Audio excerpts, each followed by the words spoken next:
Bonjour à tous, il est 17h, bienvenue dans ce flash spécial. Point d'information sur l'évolution du cyclone tropical intense Batsirai.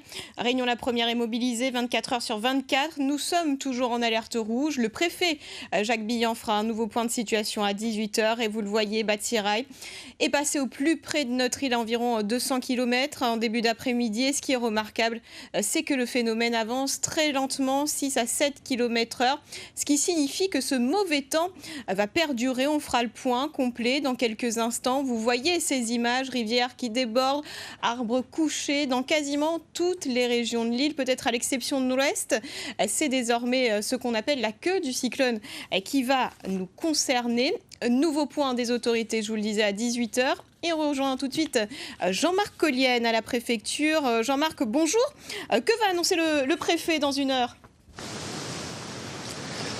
On n'est pas encore à la préfecture, on est toujours au bar à choix. Je peux vous dire que là, ça vient de se calmer un peu, mais ça a donné, il y a vraiment eu des paquets de pluie pendant une heure.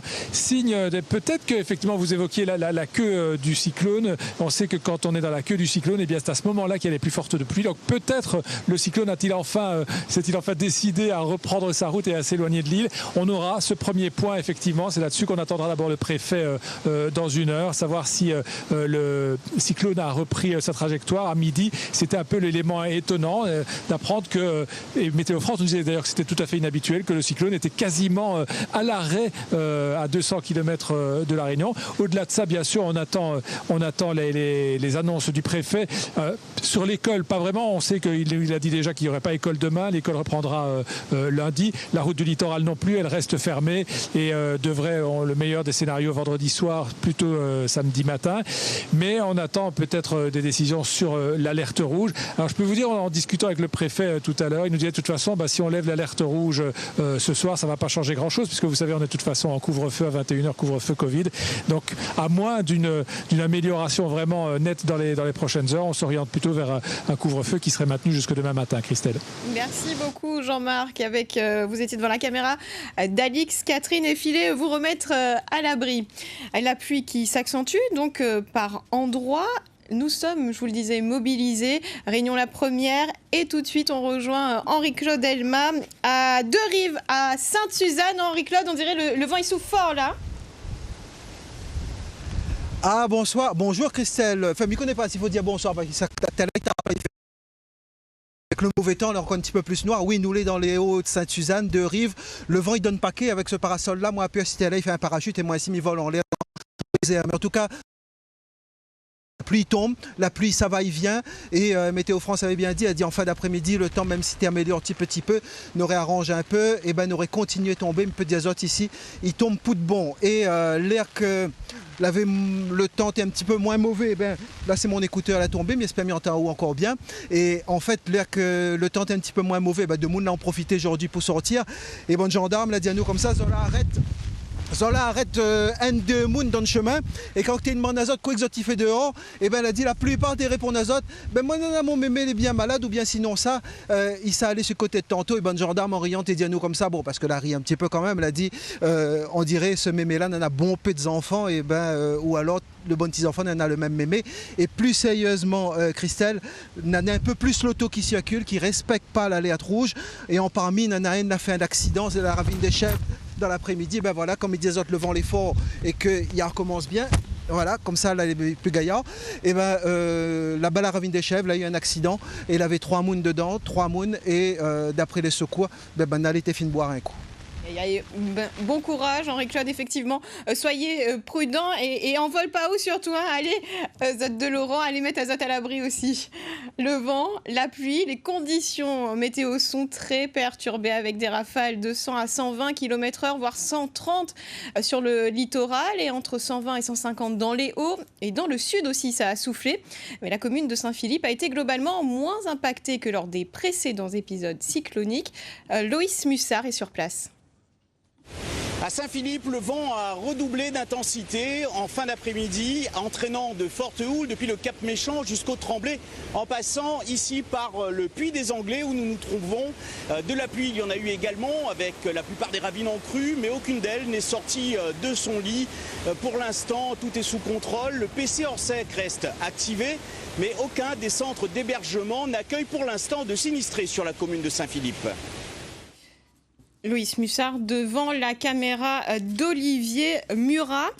Où se situe Batsirai à 7h? Michael Lorette nous a rejoint en plateau. Bonjour Michael. Bonjour Christelle. Alors on parle d'un cyclone qui avance très lentement. Est-ce que c'est toujours le cas à cet instant? Oui, il a l'air de vouloir rester avec nous, ce cyclone tropical intense Batsirai. À 16h, il était tout proche encore de chez nous, à un peu moins de 200 km. On voit cette trajectoire qui longe la côte nord de la Réunion.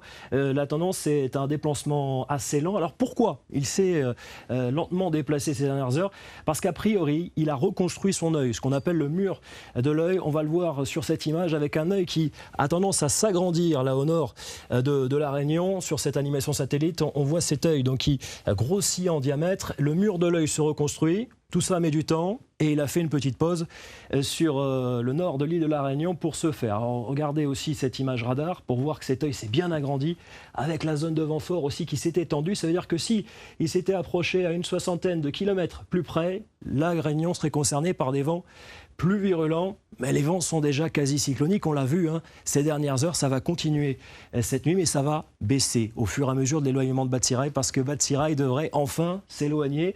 On va ressentir le vent un peu plus sur la baie de Saint-Paul, là où on ne le ressentait pas ces dernières heures. On était surpris d'ailleurs de ne pas ressentir. On ira jusqu'à 120 km/h en début de soirée et jusqu'à la première partie de nuit. Et puis dans le couloir de la plaine des Cafres, ça devrait souffler aux alentours de 130, 140 avant qu'on ressentira aussi là sur Saint-Joseph qui va se renforcer autour des 110 km/h. Et puis vous voyez que la zone est sera pratiquement déventée. Et puis entre Trois-Bassins et Saint-Louis, ça sera la même chose. Voilà, c'est des zones assez déventées. Merci beaucoup Michael pour ce premier point. On vous retrouve tout à l'heure dans notre édition de 19h pour un nouveau point donc, sur l'avancée de ce cyclone qui avance visiblement très lentement. Ouais. Merci Michael. 7 cours d'eau ont été placés aussi en vigilance crue jaune. Le dernier d'entre eux, c'est la rivière des Pluies. C'est là que vous êtes, Delphine Poudroux. Bonsoir Christelle, oui comme vous pouvez le voir juste à côté de moi, juste en bas, la rivière des Pluies s'égare... on recommence, 1, 2, 3. Bonsoir Christelle, oui comme vous pouvez le voir juste à côté de moi, juste en bas, la rivière des Pluies s'est gorgée d'eau boueuse. Batsirai a fait monter le niveau d'eau sans doute de plus d'1 mètre ici. La vigilance jaune a été déclenchée par la préfecture. Cela veut dire qu'il y a des risques de débordement. Au total, depuis le début du cyclone Batsirai, 7 cours d'eau ont été placés au niveau 2 de la vigilance crue qui en compte 4 au total. 7 cours d'eau parmi lesquels donc la rivière des Pluies, la rivière Saint-Denis, la rivière des Roches, la rivière des Marsouins, la rivière Langevin, la rivière des Remparts et la Ravine Blanche. Un nouvel appel à la vigilance a été lancé par la préfecture. La prudence est recommandée aux abords de ces cours d'eau et notamment pour les habitants qui résident à proximité de ces cours d'eau comme ici entre Saint-Denis et Sainte-Marie. Delphine Poudroux devant la caméra de Jean-Claude Toyer. Soyez prudents, nos journalistes mobilisés donc sur le terrain, vous le voyez, pour vous faire vivre l'évolution de ce cyclone Batsirai. On le disait, l'Ouest avait été quelque peu préservé jusqu'à présent. Est-ce que la donne a changé? Eh bien, nous allons tout de suite en direct retrouver Vanessa Miranville, la maire de la Possession. Bonjour Madame Miranville. La situation a-t-elle changé, évolué dans votre commune? Alors oui, depuis ce matin, les vents sont beaucoup plus forts et nous avons dû envoyer des équipes techniques de l'environnement intervenir sur le chemin départemental numéro 1, celui qui mène à Sainte-Thérèse et Dodane. Et nous avons eu aussi des interventions sur le CD41 de la part du département, de l'UTR, pour faire en sorte de dégager ces voies. Les pompiers ont besoin de pouvoir passer si jamais une personne se trouve en situation délicate. Et on avait absolument besoin que ces routes soient déblayées parce que là, elles étaient complètement obstruées.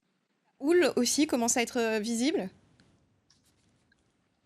Oui, au niveau de la houle, on a des phénomènes, mais comme l'abri côtier de la Possession est fermé, voilà, il n'y a pas de souci de ce côté-là. C'est vraiment plutôt dans les hauts, Ravina-Malheur et Dodane, que se situent les problèmes. Et là, en ce moment même, j'ai une autre équipe en train d'intervenir pour déblayer plus de 4 tonnes pour vraiment permettre l'accès à un chemin qui sinon est coupé et ne permettrait pas aux personnes d'être évacuées ou de recevoir l'intervention des pompiers. Donc un grand merci à toutes ces personnes qui sont dehors en train de braver les éléments pour permettre la sécurité de tous les citoyens. En 2 mots, s'il vous plaît, Vanessa Miranville, les centres d'hébergement, les numéros d'urgence, toujours en fonctionnement sur la possession.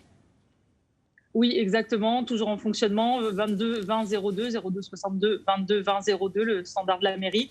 Nous sommes dans le PC depuis hier soir, 17h. Nous y resterons avec l'équipe qui a été relevée. Nous aurons encore une relève pour être vraiment pré-opérationnel et réactif. Moi, en tout cas, j'y resterai tout le long. Et bien évidemment, soyez prudents, des tôles volent. Voilà, des poteaux électriques penchent. Il faut absolument que chacun reste très prudent chez soi. Merci beaucoup Vanessa Miranville pour ce point complet donc sur le dispositif mis en place à la possession. C'est la fin de cette édition spéciale. Merci à vous de l'avoir suivi. Prochain point à 18h pour l'allocution du préfet en direct sur Réunion la Première. Soyez prudents et à tout à l'heure pour le journal. L'information continue sur notre site internet lapremière.re.